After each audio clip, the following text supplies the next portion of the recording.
यत्र नार्यस्तु पूजन्ते रमन्ते तत्र देवता। जिस घर में नारी जाति का सम्मान होता है उसी घर में देवी देवता वास करते हैं। इसलिए इन सूत्रों को आप घर में लेके जाना बच्चों। ये शिव पुराण है, शिव पुराण में कथाएं भी है, लेकिन व्यावहारिक शिक्षा और व्यावहारिक जीवन सर्वाधिक है। अब माताओं, हरि कथा प्रेमियों, बहनों, अब हम मूल प्रसंग पर आते हैं। वंदे वंदे शिवम तम प्रकृतेर्नादि प्रशांतमेकं पुरुषोत्तमं हि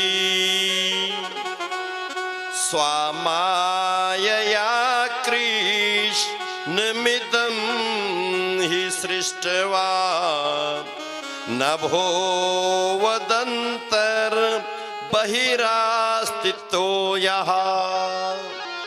सज्जनों, हरि कथा प्रेमियों, माताओं और बहनों, अब मूल बात आज पर आते हैं कि सूत जी से सनकादि ऋषि, शौनकादि ऋषि प्रश्न करते हैं कि गुरु महाराज, हम लोग ये जानना चाहेंगे कि ये सृष्टि की उत्पत्ति कैसे हुई, ये सृष्टि कैसे चली, सृष्टि क्या है, हम सृष्टि के बारे में जानना चाहते हैं। और मैं ये थोड़ा ध्यान से सुनना, केवल 2 3 4 5 बूढ़ी बूढ़ी माताएं हैं जो समझ नहीं पाएगी केवल इस प्रसंग को, लेकिन बच्चों ये जिम्मेवारी आपकी हो जाएगी कि अगर आपसे आप कुछ जानो पहले कि हम हिंदू धर्म में हमारा एक धर्म क्या है, हमारा धर्म में है क्या। ये मत सोचो कि मैं तो गुजरी हूं साहब, मैं तो मेणी हूं साहब, मैं तो जोगी हूं साहब, मैं तो अग्रवाल हूं साहब। ये तो बहुत बात का विषय है। बहनों, यहाँ पर पीछे कुर्सियां आ रखी है और कुर्सी और भी मात्रा में, आप लोग गीले में न बैठ करके कुर्सी में बैठ जाओ थोड़ा। बोले शंकर भगवान की जय हो, सत्य परंपरा की जय हो। अब माताओं बहनों थोड़ा ध्यान से सुनो कि पहले अपने धर्म के बारे में समझ लीजिए कि हमारा धर्म है क्या, हम कहां से आए, क्या है हमारा हिंदू धर्म।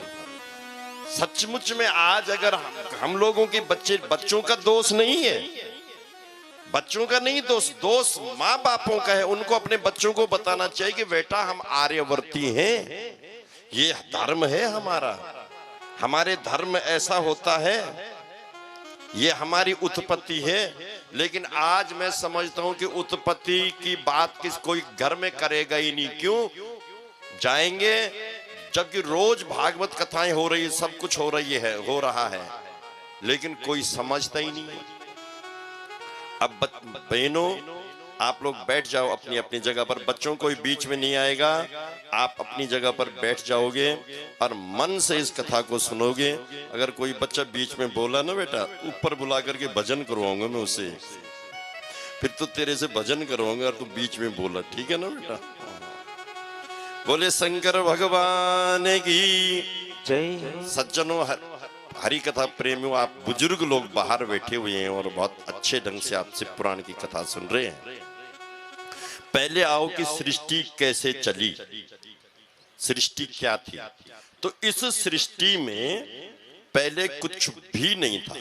इस प्रसंग को मैं समझता हूं कि कथा को अभी 1 घंटा हो गया चले हुए। कितना? 1 घंटा। और ये जो चैनल है कथावाचक पारसमणि शास्त्री, इसमें लिख रहा होगा कि महुआ बड़े महादेव जी में कथा का 5वां दिन, उसको आप घर में भी मोबाइलों पे सुन सकते हो, अपने आदमियों को भी सुना सकते हो कि ये है सृष्टि, ऐसे चली सृष्टि, ठीक है ना। इसी को आप सर्च कर देना, वो उसी से हो जाएगा, ठीक है ना। तो माताओं बहनों ध्यान से सुनना, पहले इस सृष्टि में कुछ नहीं था, ठीक है, ध्यान से सुनो, कुछ भी नहीं था। और ये कथा ब्रह्मा जी नारद को सुनाते हैं कि सृष्टि में कुछ भी नहीं था, पानी पानी था।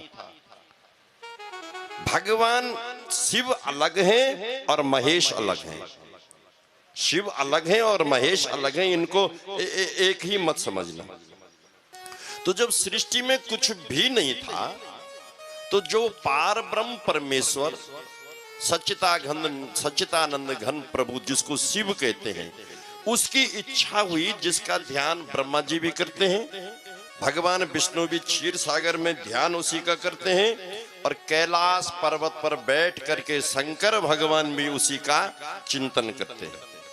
उसकी जब इच्छा हुई कि मैं एक हूं और एक से बहुत होना चाहता हूं, एक से अनेक होना चाहता हूं, तब शिव महापुराण में एक शब्द आया, वंदे रस्तम निज गूढ़ रूपम शिवम स्वता श्रेष्ठमिदं विचस्ते। तब एक शब्द आया सज्जनों कि एको अहम बहुश्यामा। बस इस सूत्र को आप याद रखना कि एको अहम बहुश्यामा, मैं एक हूं और एक से बहुत होना चाहता हूं। समझ गए पहला सूत्र कि एको अहम बहुश्यामा, एक हूं, एक से बहुत होना चाहता हूं। इसी शब्द से ये शब्द ब्रह्मांड में गूंजा, पूरा जलमग्न संसार था, ये शब्द घूमता रहा, और ये शब्द जब पृथक हुआ तो क्षीर सागर में भगवान विष्णु की उत्पत्ति हुई। और इस बात को कैलिफोर्निया यूनिवर्सिटी अमेरिका ने सिद्ध किया कि सृष्टि शब्द ब्रह्म से चली है। सृष्टि में शब्द हुआ और एक उपग्रह फटा, और उपग्रह फटने से फिर जो सृष्टि में नाना प्रकार के जीव जंतु उत्पन्न हुए। तो पहला जो शब्द हुआ था कि मैं एक हूं, एक से बहुत होना चाहता हूं, फिर भगवान विष्णु उत्पन्न हुए। दूसरा शब्द हुआ कि सृष्टिषु, शिव पुराण में है, विद्येश्वर संहिता में, सृष्टिषु, मैं सृष्टि की उत्पत्ति, सृष्टिषु, सृष्टि की उत्पत्ति ही मैं हूं, और मैं ही सृष्टि हूं और सृष्टि ही मैं हूं। सीधा शर्त है सृष्टिषु।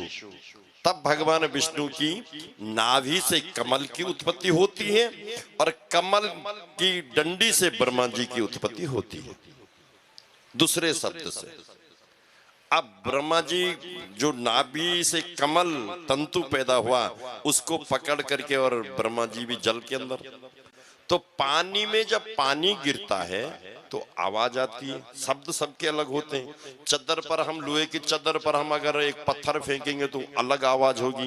प्लास्टिक में और कांच की थाली में अगर चोट करेंगे घंटी बजाने वाले मंदिर की, तो उसकी अलग आवाज होगी। तो शब्द तो अलग होते हैं ना, होते कि नहीं होते? शब्द एक जैसे थोड़े नहीं होते। तो सृष्टि जैसे ही ब्रह्मा जी के विष्णु भगवान की नाभि से ब्रह्मा जी की उत्पत्ति हुई, तो वो जो तंतु था, जल तंतु, जो कमल था, कमल पानी से थोड़ा ऊपर आ गया। पानी हमेशा, कमल कहाँ खिलता है? कीचड़ से ऊपर आ जाता है।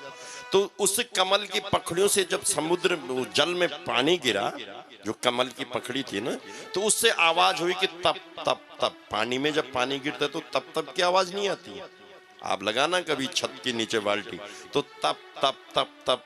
तो ब्रह्मा जी को लगा कि मुझे कोई कह रहा है कि तप करो, तप करो, तप करो, तप करो, तप करो।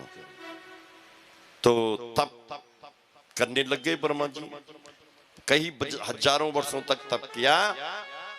फिर एक तीसरा शब्द हुआ कि यार सृष्टि रचनी है तो सभी प्रकार के खेल चाहिए। कभी कभार इच्छा हो गई तो दंगल भी करूंगा। उसकी इच्छा हुई कि युयुत्सु, मैं युद्ध भी करूं। के पास आते, आप कौन हो?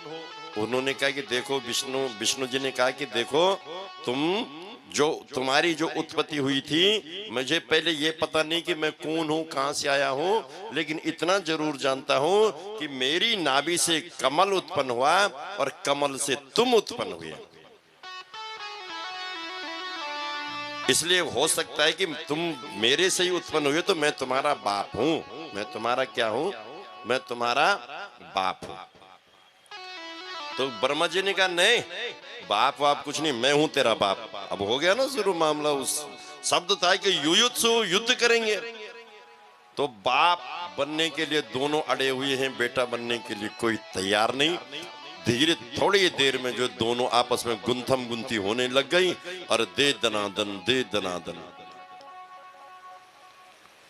हो गया शुरू। युयुद्धेन पंच सहस्र वर्षाणी, 5000 वर्षों तक उसमें युद्ध हुआ। ब्रह्मा जी कहते हे नारद, 5000 वर्षों तक हम लड़ते रहे, कोई अलग करने वाला नहीं है। तब एक शक्ति प्रकट हुई, उस शक्ति का लिंगाकार शक्ति थी, ये लिंग मुद्रा है। लिंगाकार शक्ति प्रकट हुई, नीचे कोई पता नहीं कितने अंदर है और कितनी ऊपर है जल के, कोई पता नहीं।